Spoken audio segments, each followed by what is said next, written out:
franchise, no other dinosaur has inflicted devastating carnage on an entire ecosystem like the Indominus Rex. The Monsterverse spits back with creatures whose mere existence is to kill, eat, and repeat: the Skull Crawlers. So what would happen if a fully grown Indominus Rex walks into a Skull Crawler?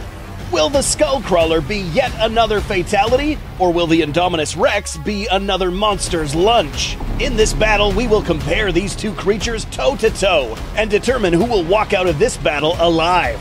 We will compare these creatures' strength, weapons, violent behaviors, and more to determine which one of these monsters will live to kill another day. This is villain versus villain, psycho versus psycho. So make sure you hang tight till the end as we put these two man-eaters to the test to determine who is the ultimate island terror. We know you are watching this video because you love battles, but take a moment and imagine a monsters in the analysis platform. Let's take a small moment to understand their builds. In the 2015 film Jurassic World, the Indominus Rex was not fully grown. This hybrid was designed to be more fierce, stronger, and larger than the T-Rex. Fully grown, she would have reached up to 51 feet in length, a whopping 20.6 feet in height, and weighed somewhere around 8 tons. In addition to these measurements, it's imperative to note that this dinosaur's genetic pool included many other dinosaurs and animals such as the Velociraptor, the Giga, Majungasaurus, Viavenator, Deinosuchus, Therizinosaurus, cuttlefish, frogs, and even pit vipers. We will find out why these traits are important throughout this video. The Skull Crawler, or also known as Cranium Reptant, are strange two-legged creatures mostly known for their infamous skull pattern on their heads. The maximum size of these animals can be well over 200 feet long, but in the film Kong Skull Island, we were introduced to a smaller and more nimble version of these skull crawlers. We will be using this juvenile specimen to face a fully grown Indominus Rex, as it would be brutally unfair to face an Indominus against something like this. Now let's get to the analysis platform. Resistance. One of the most well-known attributes of the Indominus Rex was its layer of thick hide equipped with spiny osteoderms. This layer was able to withstand different types of damage, such as shotgun fire, M134 minigun bullets, several T-Rex bites and raptor slashes, and a blast from an AT-4 rocket launcher. This dinosaur's resistance goes beyond its skin. The impact of an AT-4 launcher was strong enough to knock the Indominus down. The shock, however, was not strong enough to stun or damage any internal organs, allowing the Indominus to prolong the pursuit. In addition to that, this animal's skeletal build was extremely strong as well. An example of this is how it manages to soak an ankylosaur tail strike to the head and continue fighting. The Skull Crawler, on the other hand, was also durable as well, but not in the way the Indominus is resistant. Going back to Kong Skull Island, this animal's skin is actually not thick at all, as it was easily cut by an individual holding a sword. This animal is also vulnerable to explosions or shrapnel, but there won't be any of that in this battle. What will show up are tons of clawing and biting. But it just so happens that this creature does have an extremely resistant part of its body: its skull. These animals can absorb impact from rocks, trees, and even horned skulls. The most important thing to note about the Skull Crawler's resistance is that although its body can still get injured, the only real way to kill a Skull Crawler is by disembowelment. No matter where a Skull Crawler is injured, this thing will continue on fighting. The best example of this is how this Skull Crawler had its throat slit and still kept fighting. So who takes the edge? On the one end, we have a dinosaur who will be difficult to pierce and with an extremely strong skeletal frame. On the other hand, we see a monster that will take damage, but with only one true corporal weakness, which puts their levels of resistance at equilibrium for this battle: intelligence. You might recall that the Indominus is made out of a very diverse gene pool. Raptor DNA makes itself present in this attribute, as we see the Indominus Rex outwit and even strategize assaults against humans. This animal could also retain long-term memories in detail, use camouflage to its advantage, and try to outwit humans into instigating her own escape from her enclosure. This animal knows what it's doing, and it likes to kill for fun. Animals that show extremely cruel behavior, such as killing for sport, tend to be highly intelligent beings. Take lions and orcas, for example. In addition to that, this dinosaur is an extremely quick learner. In Jurassic World, this dinosaur came up with a strategy to defeat an ankylosaur by flipping it, while being the very first time encountering this animal. Skull crawlers are also intelligent and social creatures that live in caverns and attack larger animals using swarm tactics. This is how they laid waste to the entire Kong species many years back, before the events of Kong Skull Island. More mature skull crawlers will develop a keen sense of danger and suspicion, determining whether something is a threat. Take, for example, the instance of when Earl Cole tried to sacrifice himself by blowing up the skullcrawler. After this skullcrawler determined that this particular human was not safe to eat, this attribute, however, is reserved for the more mature and experienced skullcrawlers. Since these animals are basically killing and eating all the time, their aggressive instincts might sometimes take over in place of basic reasoning. Therefore, this malfunction ends up giving the edge to the Indominus Rex when it comes to battle intelligence.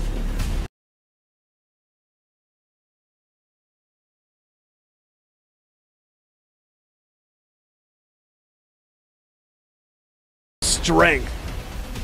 Let's go back to this dinosaur's gene composition. We see that the most powerful contributor when it comes to physical strength is most likely the Tyrannosaurus Rex. This is proven in the film, as we saw both the Indominus and the Rex ragdoll each other against buildings. Unlike the T-Rex, however, the Indominus's overall strength is distributed differently. For the Indominus, most of the strength exertion happens in the mandibles, neck, forearms, and legs. These were strong enough to grab a Rex and slam it on its side. But will this strength distribution be useful against a skullcrawler? Its opponent's anatomical build makes it very difficult to knock down or simply push around thanks to its weight, wider stance, and third limb, the tail. Its higher muscle density suggests this animal is perhaps stronger than the Indominus Rex in key areas. More specifically, its extremely strong and prehensile tail. A limb so strong that it can literally pick up an opponent and fling it at a great distance, or be used for constriction. Both of these animals are strong, but the skullcrawler has strength allocation where it matters, and where it can be used most effectively. Knowing this, the edge goes to the skullcrawler for overall strength. Agility. When it comes to agility, the Indominus Rex was certainly more agile than any other super theropod in the Jurassic World franchise. This dinosaur had raptor and giganotosaurus DNA in its genetic composition. Both of these dinosaurs' mobility traits seem to have migrated to its current attributes, which are mostly reflected by its longer set of limbs and lighter build. So yes, for a big dinosaur, the Indominus was pretty agile. But compared to the skullcrawler, that's another story. It does not take an anatomical expert to realize that this monster could move in ways that no other dinosaur could. Apart from being a third limb, this tail allowed the skullcrawler to literally steer itself to make extremely sharp turns and use these for attack. The most perfect example of this can be taken from this scene. Observe how the skullcrawler makes an instant 180-degree turn in less than a second while slamming its tail on the ground. This animal's serpentine build allows it to move in ways most other animals can't.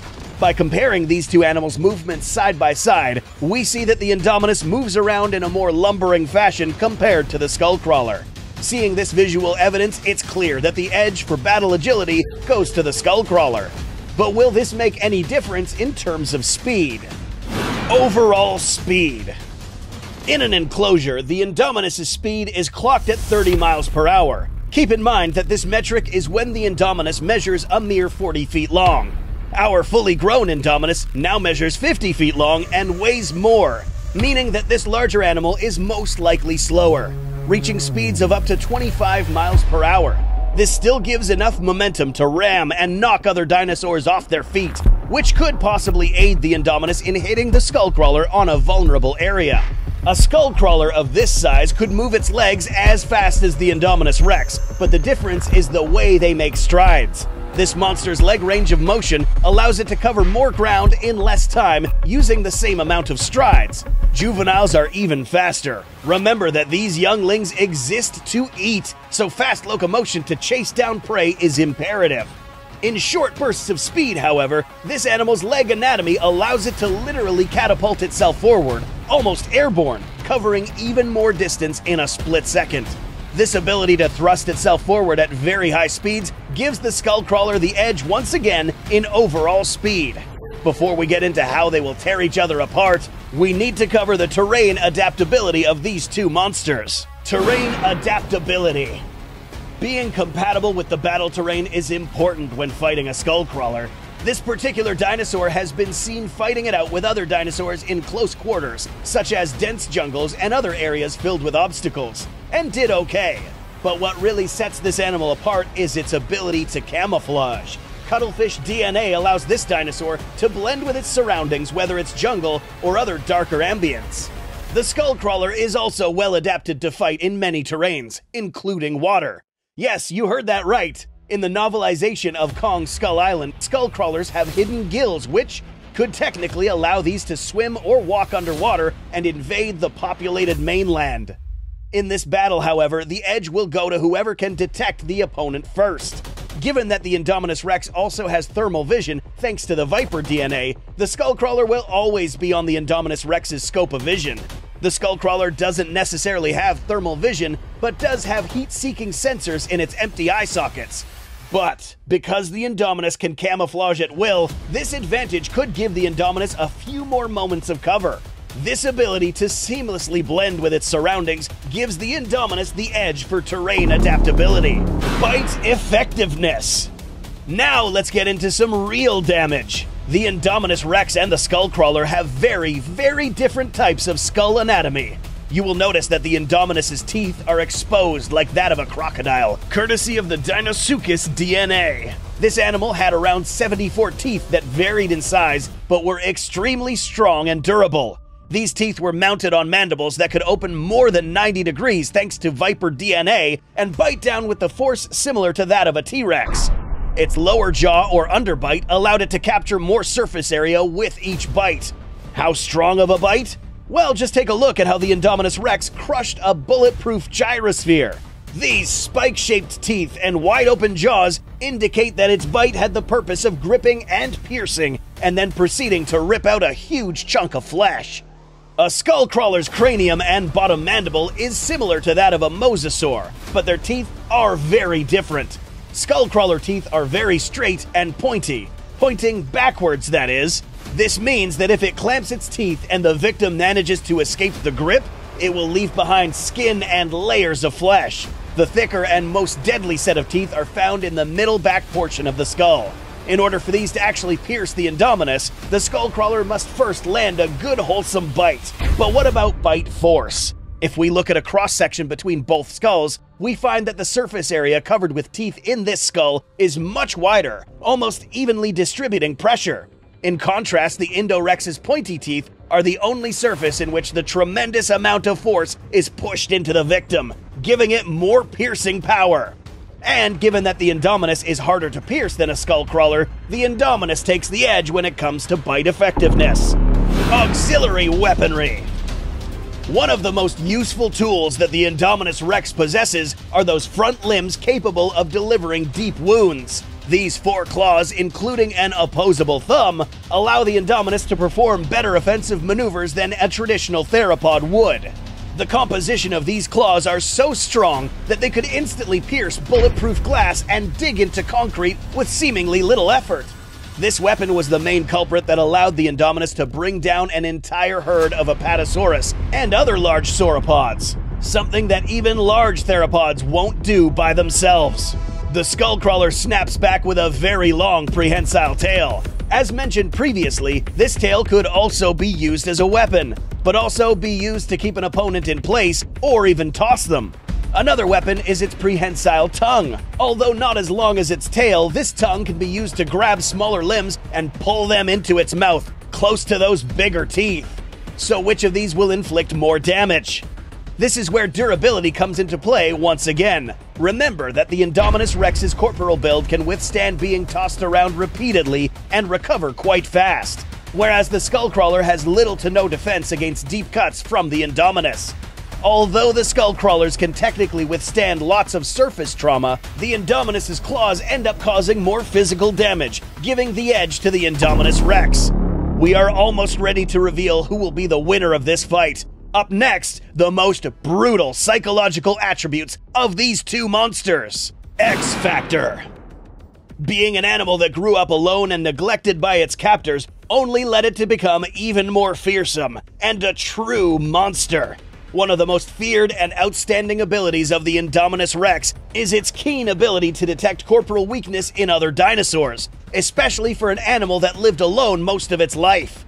When facing an Ankylosaurus for the first time, the Indominus flipped the Ankylosaurus not to reveal its underbelly, but to disable it from moving and deploying its tail again. This allowed the Indominus to crack the neck of the Ankylosaurus.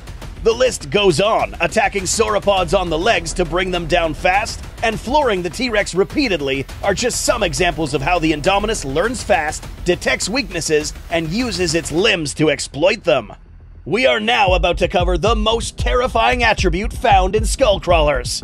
Monarch's cryptid profiles reveal that this animal is a hypervore, meaning that it has a hyperadrenalized metabolism, which puts it in a constant state of starvation. Yeah, this guy is always hungry. This animal is instinctively hardwired to stop at absolutely nothing when it comes to chasing down and killing its next potential meal.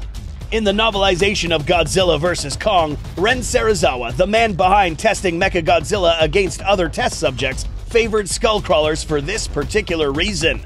Even if a skullcrawler is subjugated and incapacitated, they still see a meal in front of them. This terrifying drive to eat and survive only means that no matter what type of damage this skullcrawler takes, this guy will fight to the absolute end. Retreat and surrender is unknown to their kind.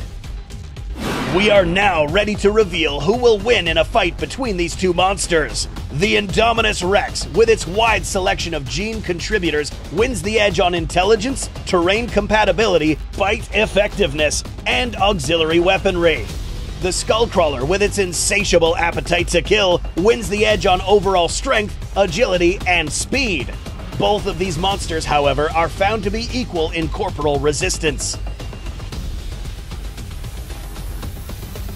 By compiling all of our data, we determined that the Indominus Rex would win an encounter between the two monsters. But barely. In a fight between the Indominus and a juvenile skullcrawler, the real advantage that will save the Indominus is resistance. Although they both won the edge in this category, the Indominus's weapons were more effective against the skullcrawlers in terms of piercing power, therefore giving the Indominus a quicker victory. The only weapons that the skullcrawler possesses that would deal some serious physical damage to the Indominus would be its foot claws or its inner teeth. The Indominus isn't simply going to sit there and wait for the skullcrawler to land the appropriate bite. In regards to the foot claws, the skullcrawler has only 2 legs, which means that an attempt to claw at the Indominus would put itself in a position to be knocked off balance, making this attack obsolete. But what really made the skullcrawler lose was the Indominus's ability to detect weaknesses and disable strengths.